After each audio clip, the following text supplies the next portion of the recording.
everybody, this is Christine. Welcome back to my channel. That was just a little clip of a piece that I posted last video update, and I've continued to work on it. I feel like I'm getting better at it. Wanted to show you guys that, but today I wanted to have a quick conversation with you about learning chords. Now I have used Simply Piano and Yousician to work on learning chords, and now I've had a chance to use Flowkey. And I have to say, of the three apps, for the purposes of learning chords, I think Flowkey is the strongest. So I just wanted to show you briefly a little bit about why I think Flowkey is so great at teaching chords. If you know anything about playing piano, they teach you first the basic 3-note chords. So C major chord being the most important, and the first one you typically learn is just the C, the E, and the G played all at once.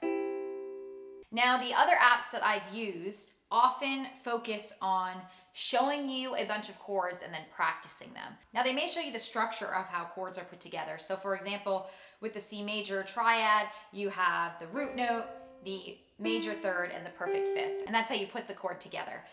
However, I would often see in different songs, this would be listed as a C major chord, C, E, and G, the first very straightforward one, but sometimes you might see it like this, where it's E, G, and then the higher C. And I did not understand, and of course you would Google it, but the apps did not explain the concept of chord inversion. So in Flowkey, they do talk about how you build any major chord, so that makes it easier for you as a musician if you're interested in writing your own music. It provides you really with the building blocks so that you can improvise. And then they get into chord inversions, and this was my favorite part, so it's what I'm going to focus on here. Something I did not see in the other apps, and maybe it's because it's in a really advanced lesson, but they actually take you through what a chord inversion is, and then how to figure them out yourself.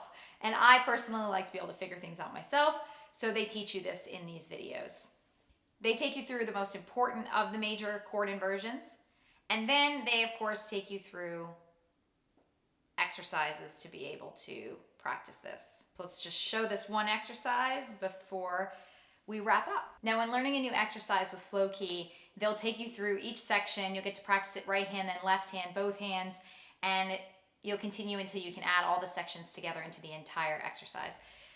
Just for the sake of time, I'm just going to play the final exercise with everything. I still need practice, just a warning, but it'll give you an idea of how you practice chord inversions.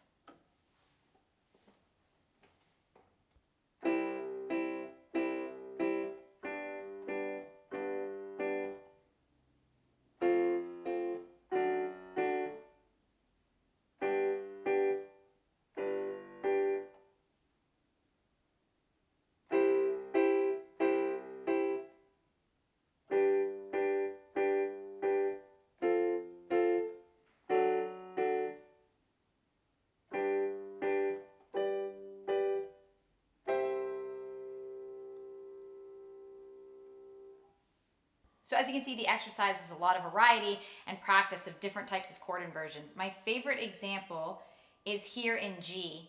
You can see the first two chords in this measure 4 are made up of B, D, and G, which makes the G chord. The next two chords in this measure are made up of D, G, and B, which are still the same 3 notes and make up the G chord. And then of course the simplest G chord, which is not in this exercise, is made up of G, B, and then D. Knowing the original chord and then the first and second inversions will make learning new music so much easier on piano. I hope you enjoyed this video and found the information in it useful. If you have any questions, please comment down below. If you enjoyed it, please subscribe to the channel, like the video, hit the notification bell, all the fun things. And if you're interested in Flowkey, I do have a link below. I have of course found positives and negatives to each of the different piano apps I use. I wanted to just point out one of the positives of Flowkey, which I find is learning chords. Full disclosure, the link in the description does give me commission from Flowkey, but of course you're not obligated to use that link to sign up. And definitely check out Simply Piano and Yousician, depending on what your goals are for piano. I do have some comparison videos on the different apps, and I'm working on more in the future, so stay tuned for more.